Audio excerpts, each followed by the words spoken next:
Okay, Sariel, so this is the video for you. I'm going to follow this as closely as possible, only instead of as joystick, I'm doing as mouse. So here's my desktop configuration. I've got one action layer. Let's go up to the trackpad. As I said, as mouse, the click is going to be the hold action layer. And then we're going to go over to the action layer, and then the right trackpad is now going to be the directional pad. Left is going to be 1. Click, again, it's going to be the hold action layer, because you said double it up, so I'm going to double it up, and let's see what happens. Going to open up a notepad. I click once, it inputs once. I release. I click again, it did not input 1. I release. I click again, it did. I release. I click again, it did not. And it doesn't matter how fast I do it, it only inputs it every other click.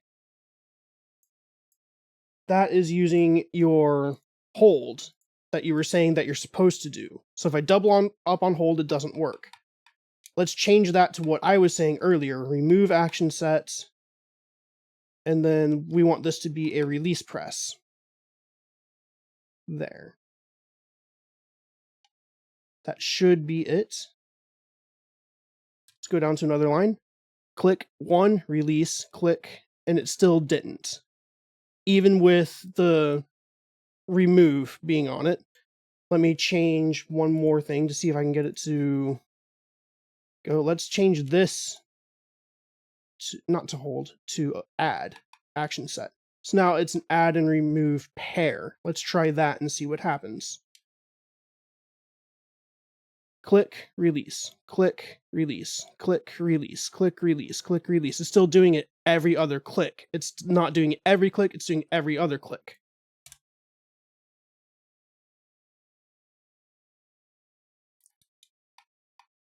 So let's get rid of the action sets altogether. Whatever, let's go inherited. But it's not. I'm not even going to use the action set layer. This time I'm going to go to create a mode shift.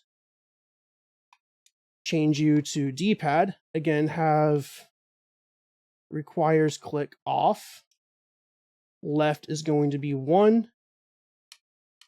And we need to have the mode shift button, right pad click. Okay. Let's back out of that entirely. Click, release, click, release, click, release. It's doing it every single time. So I think that proves beyond a shadow of a doubt that mode shift is more reliable for this use case than layers are.